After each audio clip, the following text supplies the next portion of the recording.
nos vamos convirtiendo cada vez más en una sociedad exhibicionista y escandalosa, donde todo se muestra, donde todo se publica, donde todo se exhibe.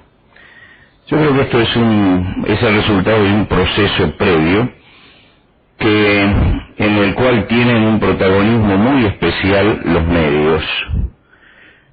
Creo que todo comienza con estos reality shows que comienzan a mostrar intimidades y comienzan a buscar gente que se exhiba. Y esto no es un fenómeno argentino, esto es un fenómeno occidental. Porque fíjese que el problema paradigmático de esto, que es Gran Hermano, nace en Holanda. ¿Y en qué consiste el programa? Es un espectáculo narcisista donde un grupo de personas se presta sin libreto previo. Ahora sabemos que después han puesto un guión, pero sin un libreto previo, a mostrar toda su intimidad y a mostrar no solamente su intimidad, sino también todas sus miserias. Siempre es un grupo exhibicionista el que está allí. Y venden su intimidad y la hacen pública, apelando a la curiosidad malsana y al morbo del público. Porque ¿qué busca el espectador cuando se sienta a ver un programa de este tipo? No le van a contar una historia, porque no existe una historia, no hay un guión, no hay un final. Lo que se está buscando es ver hasta dónde pueden llegar. Es decir, hasta dónde pueden romper los límites. Hay una multitud de espectadores que están del otro lado y que exclaman frente a lo que está pasando, no sé cómo se animan o hasta dónde piensan llegar, pero que sin embargo lo siguen mirando. Es decir, siguen mirando. Si yo doy una encuesta acá, estoy seguro que ninguno mira a Tinelli, porque nadie confiesa que lo mira, nadie confiesa. Pero la realidad es que el rating sube todas las semanas. Quiere decir que hay un gran público vergonzante que está allí mirando y tratando de ver hasta dónde puede llegar el escándalo, hasta dónde puede llegar la degradación. Quiere decir que se está trabajando con nuestro morbo. Somos una sociedad, voy a decirlo en el moderno término que aprobó la Real Academia en las últimas subediciones, somos una sociedad boyerista.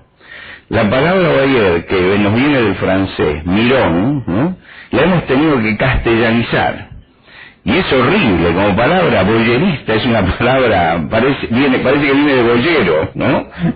Es horrible como palabra. Pero la hemos tenido que meter en el idioma castellano para designar, y yo estaba mirando en qué diferencia la academia, la palabra mirón, porque en francés sería la palabra mirón, en qué la diferencia de la palabra mirón, la palabra boyerista.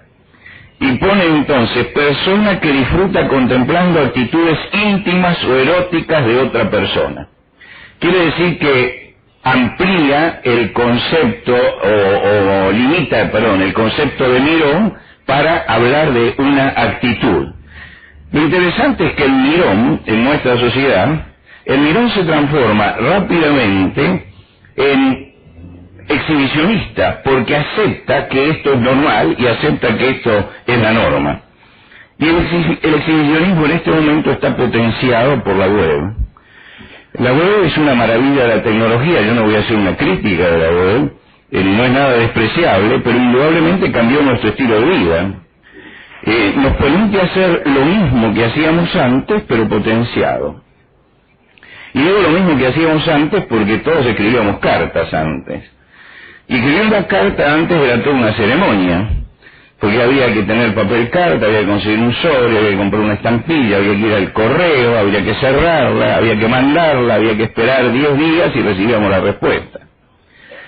La web no hizo más que acelerar todo esto. Hoy escribimos un mail, apretamos un botón y a los 10 minutos nos contestan. Es una maravilla esto.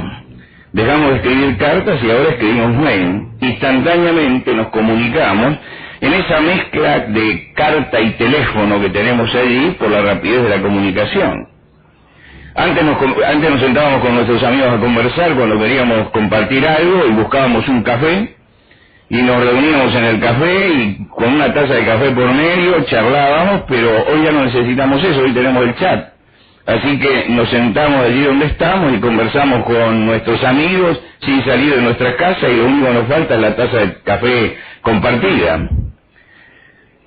Antes llevábamos un diario íntimo. ¿Recuerdan ustedes los diarios íntimos de los adolescentes con una llavecita?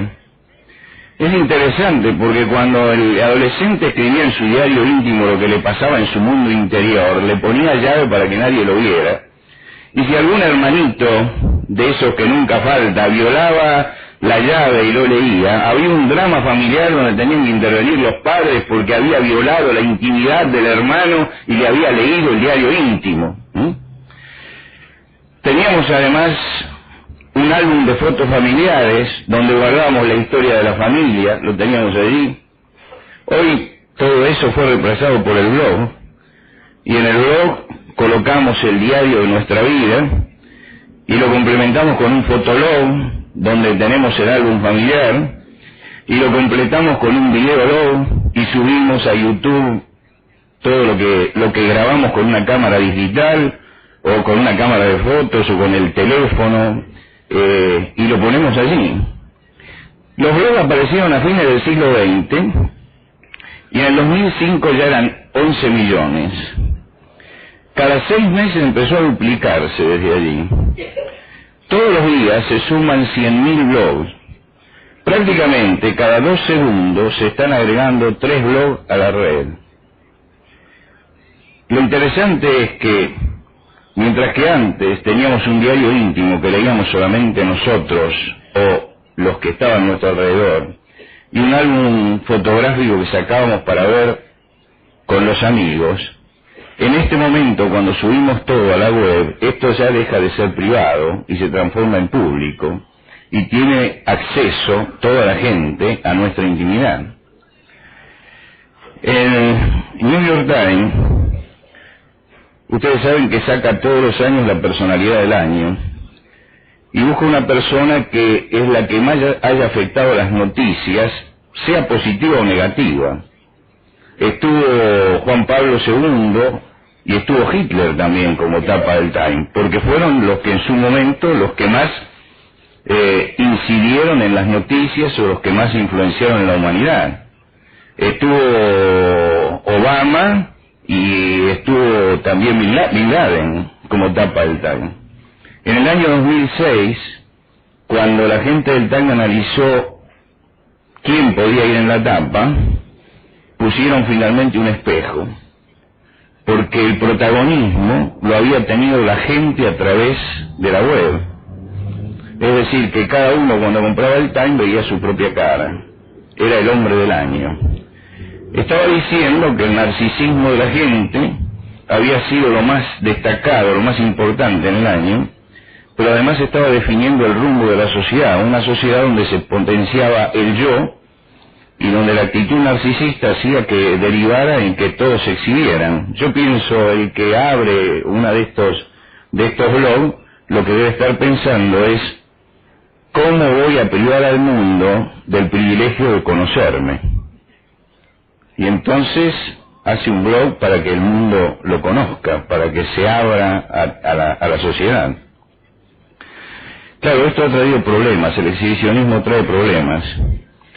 La diferencia es justamente que todo esto que pertenecía a lo privado está pasando a lo público, y con la tecnología, todo lo que subimos a la web, todo lo que hacemos ante una cámara, pierde privacidad. Lo que entró en la red perdió privacidad. Yo conozco una señora en la ciudad donde vivo que era adicta al Twitter. Entonces se fue de vacaciones al sur y escribía: hoy hemos llegado con toda la familia y hasta el perro a Villa Langostura y vamos a disfrutar este paisaje durante 10 días, y le vaciaron la casa. Porque ella no se daba cuenta que no eran solamente los amigos los que estaban allí, sino que había una cantidad de gente que entraba y los ladrones con toda comodidad fueron, vaciaron toda la casa, pero la vaciaron literalmente, se llevaron absolutamente todo y la encontraron vacía.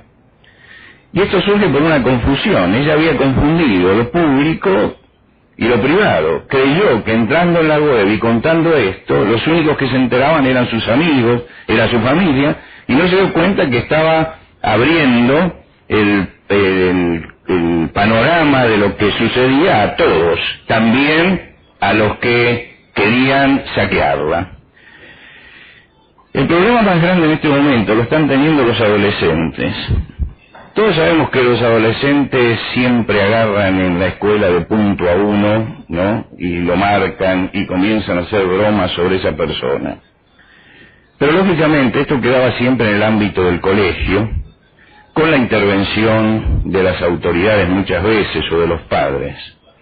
Pero hoy hay casos ya de ciberacoso, donde lo acosan a través de la web, y los hostigamientos, los insultos, las vejaciones, las amenazas, los chantajes, comienzan a llegar hasta el mismo seno del hogar. El chico está encerrado en su habitación y está siendo presionado y está siendo chantajeado. Hubo una división de una escuela secundaria donde los alumnos se pusieron de acuerdo en acosar a determinado jovencito, adolescente, y cada 2 minutos, cronométricamente, cada 2 minutos, le mandaban un mensaje de texto acosándolo, le mandaban un mail y lo acosaban hasta que llegó el punto que necesitó, por supuesto, atención profesional, porque el chico entró en angustia y entró en pánico por la forma en que lo estaban acosando. Todo esto también trajo el chantaje que se utiliza cuando se colocan contenidos privados, el chantaje que hacen incluso gente mayor que se introduce en la web para engañar a adolescentes haciéndose pasar por adolescentes. En la ciudad donde vivo hubo un caso de un acosador que llegó a violar a 2 adolescentes estableciendo contacto a través de la web. Nos llamaron para ver qué podíamos hacer con él. Llamaron a una serie de representantes de la Fuerza Viva de la ciudad para que opináramos, y finalmente un comisario de policía trajo a su hija, una jovencita de 15 años, que estaba dispuesta a establecer contacto con él, bajo el control de todos los que estábamos allí, porque estábamos un poco estudiando cómo era la metodología, para concertar una cita. Necesitábamos que fuera un adolescente, porque conocen el lenguaje, porque conocen los códigos, y nosotros no conocíamos ni el lenguaje ni los códigos. Así que la señorita se sentaba y nosotros estábamos detrás, y ella se comunicaba y llegó a establecer un contacto con la persona. Y es interesante porque la persona se presentaba como otro adolescente, hasta tal punto que en un momento yo le dije, pero ¿estamos seguros de que es esta persona? ¿No será realmente? Y la chica me dijo, no le quepa duda, es esa persona con la que me estoy conectando. Y llegó a establecer una cita, porque necesitábamos el antecedente, y se llegó a establecer la cita, y bueno, finalmente todo terminó bien, porque el señor este individuo terminó en la cárcel. Pero nos dábamos cuenta de lo perverso que es el medio, de lo difícil que es la situación que vive un adolescente cuando entra indiscriminadamente y se pone a conversar con lo que él cree que es otro adolescente. Y además la perversión que existe en cierta gente que aprende códigos y lenguaje de los adolescentes para establecer un contacto fluido y para poder convencerlos justamente del encuentro, porque lo que buscaba finalmente es el encuentro. Hoy entre los adolescentes está haciendo furor, no solamente aquí, también en Europa, el sexting. ¿Qué es el sexting? Es tomarse una fotografía erótica y enviarla a su parejita o enviarla a los amigos a través de las redes sociales.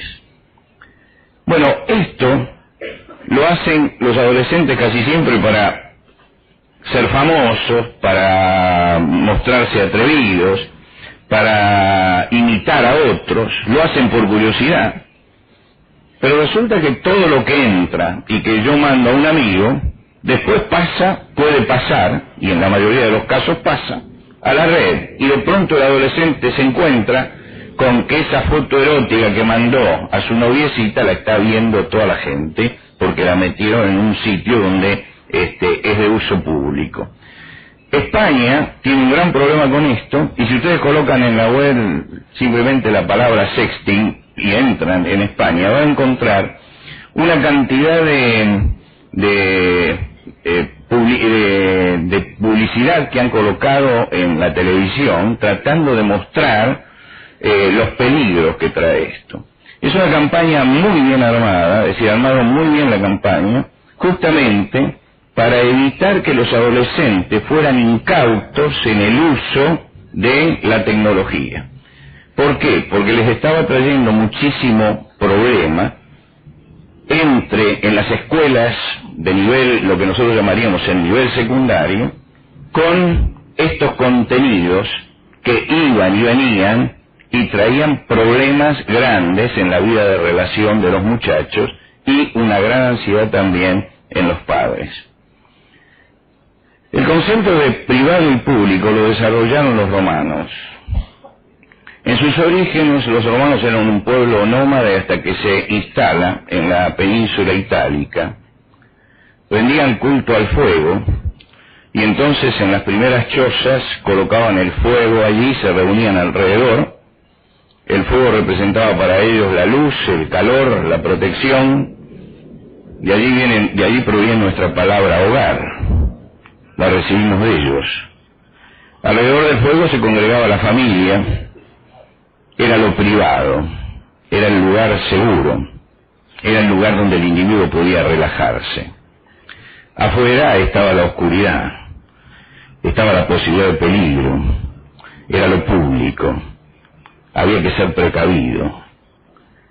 Y entonces los romanos se dieron cuenta que si había dos ámbitos, lo privado y lo público, había que delimitar legalmente los espacios, qué se hace de un lado y qué se hace del otro. A diferencia de los otros pueblos que se limitaban a guerrear con los vecinos y a sobrevivir, ellos se dieron cuenta que tenían que organizarse, y sobre esto comienzan a organizar todo lo que después deriva en el derecho romano. Ellos delimitaron, hay un espacio íntimo donde hay una relación con la familia, hay un espacio público donde se relaciona la comunidad, hay un espacio sagrado donde nos relacionamos con Dios, y el espacio público se subdividía. Del muro para acá era una cosa, porque era intercambiar con la comunidad propia. Del muro para allá era peligroso porque estaba el enemigo. Lo que quiere decir que comenzaron a delimitar esos espacios, y esa delimitación de los espacios los obligó a organizarse y legislar, lo que les permitió también trascender en el tiempo, porque hoy hablamos de los romanos justamente por eso, por su organización. Los espacios estaban relacionados, y entonces comenzaron a pensar para qué el espacio íntimo. Y el espacio íntimo era el lugar de la preparación. El individuo se instruía para después actuar en el espacio público.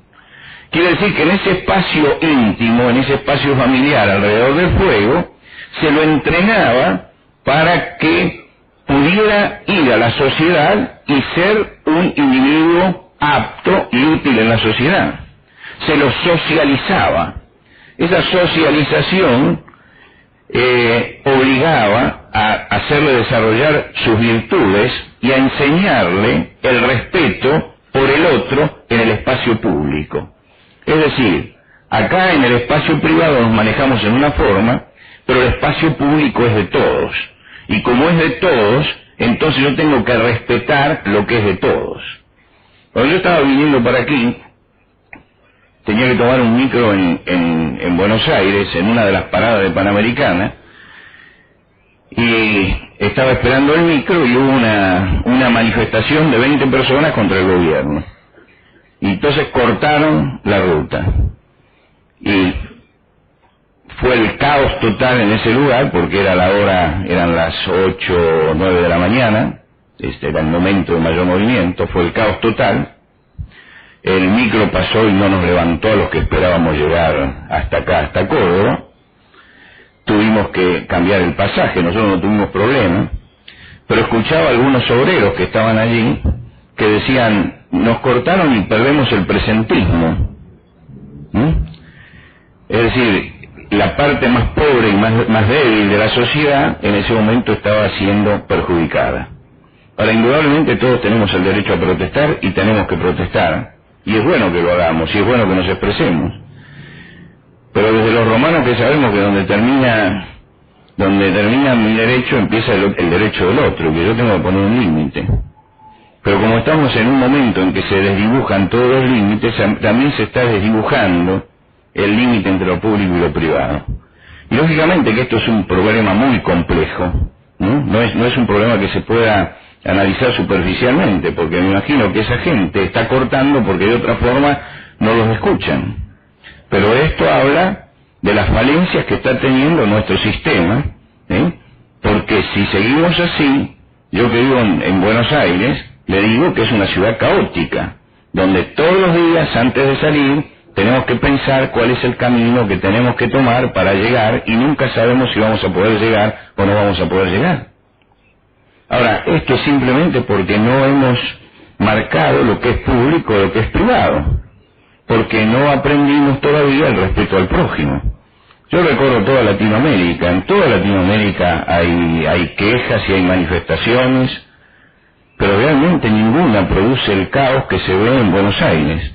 He estado en quejas en el Perú, he visto quejas en el Perú, quejas en Bolivia, quejas en Colombia, quejas también en los Estados Unidos, pero siempre vemos que se respeta al prójimo, que lo público no es el ámbito donde yo puedo hacer lo que quiero, sino que tengo que ver que ese ámbito público, en ese ámbito público hay otra persona, y esa otra persona tiene también derechos, y no es el culpable de lo que a mí me está pasando.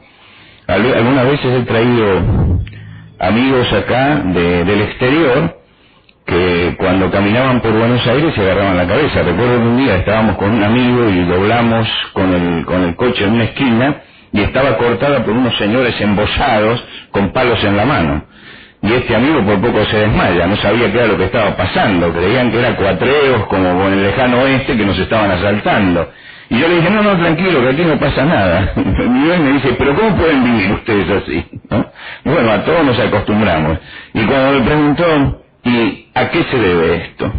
¿Por qué no se cumplen las leyes? Y le digo, bueno, por lo menos hay 3 cosas que hay que señalar. Ignorancia, estoy hablando de las autoridades, ignorancia, incompetencia y demagogia. Ignorancia de qué son los ámbitos y cómo deben manejarse y cómo debe respetarse la libertad de cada uno. Incompetencia, porque no pueden solucionar este problema. Y demagogia, porque muchas veces no se soluciona simplemente para seguir ganando votos, nada más que para eso. Los romanos nos enseñaron a lo que era el sentido de comunidad y saber diferenciar lo que significaba lo mío de lo nuestro. Ahora, este peligro del que estamos hablando, el peligro de los adolescentes y el peligro de una sociedad que llega a lo caótico, creo que son peligros circunstanciales que no pueden minimizarse. Pero lo que estoy viendo en la sociedad exhibicionista esta que tenemos, donde todo se muestra, donde todo se exhibe, donde cada uno cree que puede mostrar hasta lo último de su intimidad sin problema, creo que tiene un problema que genera un problema de fondo mucho más profundo que todo esto de lo que estamos hablando. Nosotros tenemos una deuda muy grande con los griegos.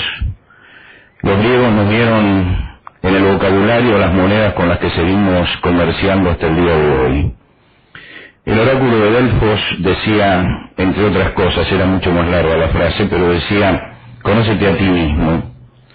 Y Sócrates toma esa frase, y con esa frase, conócete a ti mismo, da un vuelco sustancial a la filosofía, porque salimos de los filósofos que se ocupaban del universo para volvernos a los filósofos que se ocupaban del hombre, de las personas, que se ocupaban de las virtudes, que se ocupaban de los valores.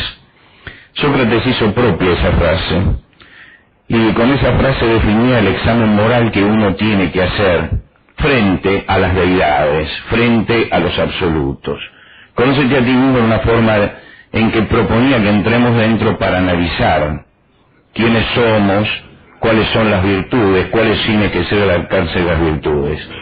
Realmente Sócrates no había inventado nada. Salomón, 600 años antes de Sócrates, había escrito, dentro de un contexto diferente, dentro del contexto hebreo, sobre toda cosa guardada, guarda tu corazón, porque de él mana la vida. Para los hebreos el corazón no era el asiento de los sentimientos. Para los hebreos el corazón era todo el mundo interior. Incluía los sentimientos, incluía la voluntad, incluía el razonamiento, todo esto. Cuando Salomón decía, sobre toda cosa guardada, guarda tu corazón porque de él mana la vida, estaba diciendo que el hombre tiene que cuidar su mundo interior, tiene que saber volcarse hacia adentro. Quiero decir que en la cultura hebrea, que es una de las raíces culturales de Occidente, de la cual recibimos el monoteísmo, de la cultura hebrea, se hablaba de la búsqueda interior. Y la cultura griega, que es la otra vertiente de la que nace Occidente, se hablaba de la búsqueda interior, de que la sabiduría nace del análisis de la interioridad. Cada uno de nosotros, cada uno de los que estamos acá, somos una pieza única que no se va a repetir, y tenemos un mundo interior que también es único. Y en nosotros mismos somos un misterio único e insondable. El hombre es un misterio, y cada persona es un misterio profundo, y es un misterio insondable. Pascal hablaba de la contradicción del hombre, de la contradicción de este misterio, y él decía, qué quimera el hombre, qué novedad, qué monstruo, qué caos, qué contradicción, qué prodigio, juez de todas las cosas y gusano infecto, depositario de la verdad y cloaca de incertidumbre y error, gloria y desecho del universo. Es una definición acerca de la dualidad del hombre que me parece brillante al mirar los extremos a los que puede llegar el ser humano. La interioridad es la intimidad. Se elabora a través de la aventura interior.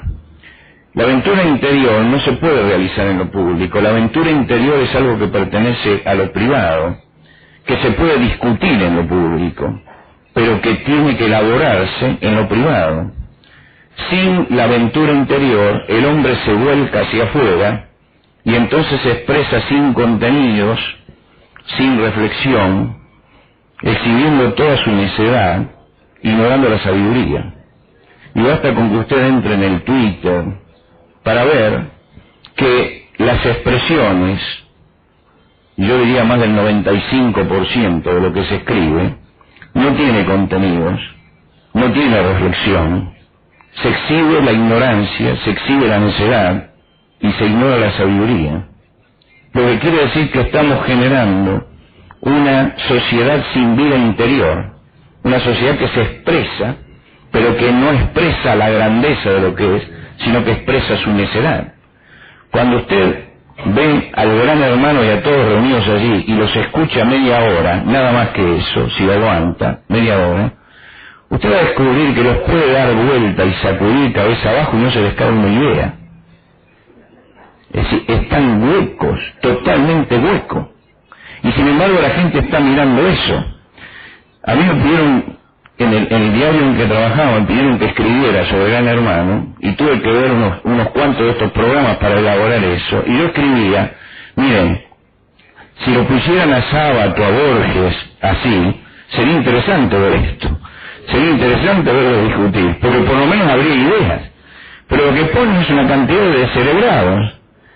Pero el asunto es que la gente no mira. Lo que quiero decir que si aquí tenemos una cantidad de descerebrados, nos van descerebrando a todos nosotros que lo estamos viendo. Entonces no hay reflexión interior, no hay interior, no hay profundidad, no hay sabiduría. Se banaliza la vida interior, en el cabal sentido de lo banal, es decir, lo común, lo superficial, lo frívolo, se transforma en cotidiano. Hannah Arendt, en Eichmann en Jerusalén, cuando estudió lo que había pasado con el juicio de Eichmann en Jerusalén, habla de la banalidad del mal. Es decir, que lo que debía ser una excepción, el mal, se había transformado en lo cotidiano, y cuando se convierte en lo cotidiano se transforma en algo banal, es decir, ya la persona iba, entraba en los campos de concentración, mataba, torturaba, y a la noche se sentaba con su familia, y cenaba, y escuchaba Wagner, y lloraba, y se emocionaba, porque no la cotidianidad de la muerte lo había convertido en algo totalmente banal. Y este es el problema que tenemos, que esto va banalizando la vida, que lo cotidiano, de lo frívolo, de lo permanentemente frívolo en lo que estamos, llega un momento que nos hace pensar que la vida es eso, algo totalmente superficial, y el hombre que se debe pensar a sí mismo, porque en eso se diferencia del animal, en que nos pensamos a nosotros mismos, en que no somos gobernados por el instinto, sino por la razón, nos vamos entonces degradando. El húngaro que fue premio Nobel en el año 2002, Kertész, a los 15 años había sido deportado a Auschwitz y sobrevivió al Holocausto. Él analizó este fenómeno y él dice que el instrumento de la destrucción se llama ideología. Lo grave es que la masa, que nunca participó de la cultura, absorbe la ideología como si fuera cultura. Y es interesante porque esto habla de que cuando se banaliza, cualquier ideología que se presente se implanta en una sociedad porque le falta al hombre la capacidad de reflexión sobre lo que le están proponiendo. Y hoy estamos frente a una sociedad que se ha banalizado tanto que no tiene ya capacidad de reflexión ante las propuestas que recibe. Y sabemos que todas las ideologías devienen finalmente en totalitarismo. Entonces esto es muy peligroso, porque si seguimos por esta banalización de la vida y esta falta de reflexión, vamos a caer en el peor de los peligros, una generación frívola, sin reflexión, que va a ser víctima de los totalitarismos. San Agustín decía, no vayas hacia afuera, vuélcate hacia adentro de ti mismo, porque en el hombre reside, en el interior del hombre es donde reside la verdad. Por eso escribió sus confesiones. Las confesiones de San Agustín muestran lo que es el análisis profundo de la interioridad, donde un hecho de la vida, que puede ser para alguien superficial, llevado a la reflexión, puede llegar a elaborar toda una teología. Toda la teología de Agustín surge de un hecho casi trivial.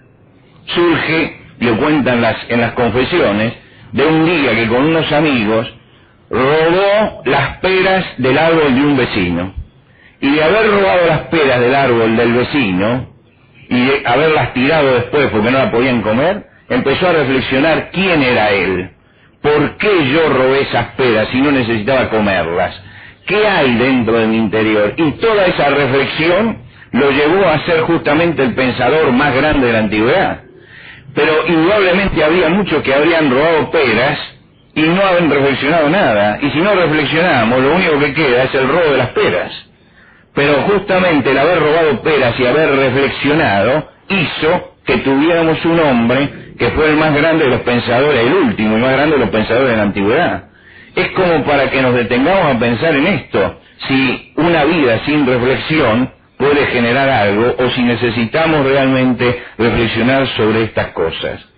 Cuando termina sus confesiones, San Agustín dice que el sentido de la vida es doble, y él lo pone en dos palabras.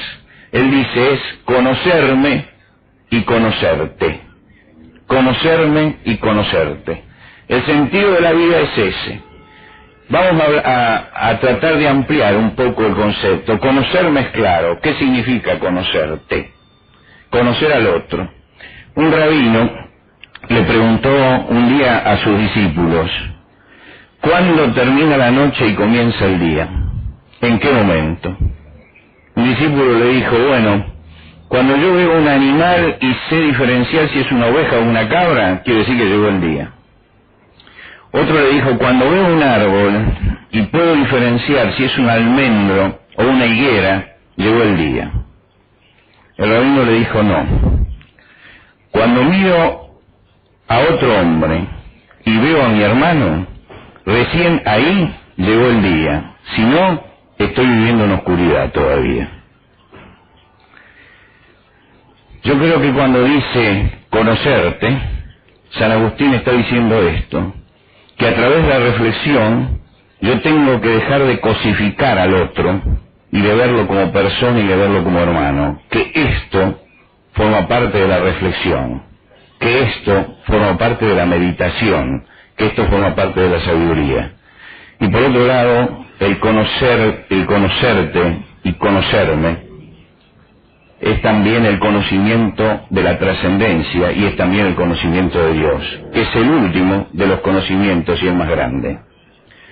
Hoy vivimos en una sociedad que se ha quitado todo esto y que no queremos ni conocer al prójimo ni conocer a Dios. Más bien queremos conocernos y mostrarnos a nosotros mismos. Ni siquiera nos conocemos a nosotros mismos. Pero no queremos conocer al prójimo como tal.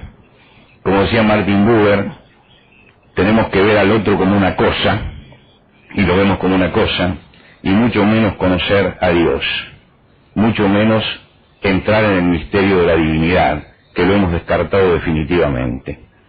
Creo que fui una de las últimas personas que conversó con Sábato Lúcido hace unos años. Después entró en una nebulosa. En esos días él entraba, a veces, en esa nebulosa que da la edad, pero tenía momentos de lucidez. Yo quería hablar con él, necesitaba hablar con él, y llamé a su esposa, Elvira, y ella me dijo, bueno, el día que esté lúcido, le aviso. Y un día me dijo, hoy puede ser, hoy está bien, venga. Y realmente estaba con toda la lucidez ese día. Entramos, yo iba por un motivo protocolar, cumplí con el protocolo. Los protocolos se cumplen en 5 minutos y todos sabemos que no sirven para nada, pero se cumplen. Cumplí con la parte protocolar y después le digo, bueno, maestro, ¿podemos conversar un poco? Me dice, sí. Empezamos a hablar, y empezamos a hablar primero de literatura, después pasamos a hablar de cine, y entonces le dijo a Elvira, bueno, hay que poner la pava, y nos sentamos a conversar y conversamos. Yo suspendí la conversación a la 1:30 por respeto a su edad, pero si no seguíamos. Y en un momento empezamos a hablar de cine, y hablábamos de 2 directores que le gustaban a él, me gustaban a mí, y le gustaba a Elvira también, que eran Fellini y Bergman. Él fanático de Fellini, Elvira era fanática de Bergman. Y yo le dije, maestro, ¿se acuerda del Séptimo sello? Sí, dice, es lo más grande de la filmografía de Bergman. ¿Se acuerda de ese caballero medieval que jugaba su partida de ajedrez con la muerte? Y creía que tenía una jugada maestra y finalmente se dio cuenta que la muerte también conocía eso y que iba a vencer finalmente. Sí, me dice, y pienso en eso, muchas veces pienso en eso. Y digo, maestro, le voy a hacer una pregunta. ¿Qué pasa cuando uno llega al borde de la vida? ¿Qué siente usted en este momento?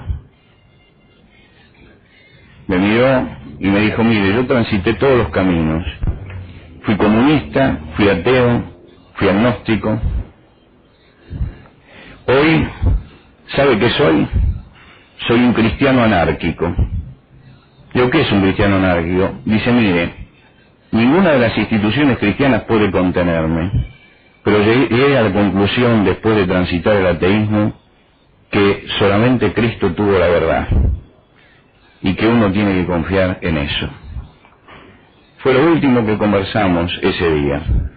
Me dio la impresión de un hombre sumamente inteligente que había hecho un largo itinerario interior y que había llegado, y que era tan inteligente como para no descartar ni lo trascendente ni descartar a Dios, y había sido tan profundo como para buscar en el interior y encontrar una salida en el momento en que la muerte era una sombra ya inevitable sobre la vida de él y sobre la vida mía y la de todos nosotros también.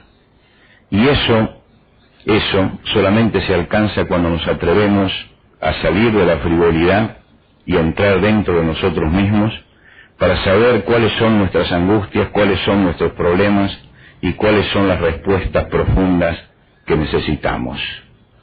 Ojalá podamos volver a meternos dentro de nosotros mismos y encontrar una respuesta trascendente para nuestra vida. Cuando se atraviesan ciertos límites de la existencia Y cuando uno empieza a notar que lo que le falta es mucho más pequeño de lo que ha vivido, uno encuentra con que es importante todo lo que uno ha podido hurgar en su interior y todo lo que ha podido atesorar como esperanza para la eternidad. Muchas gracias.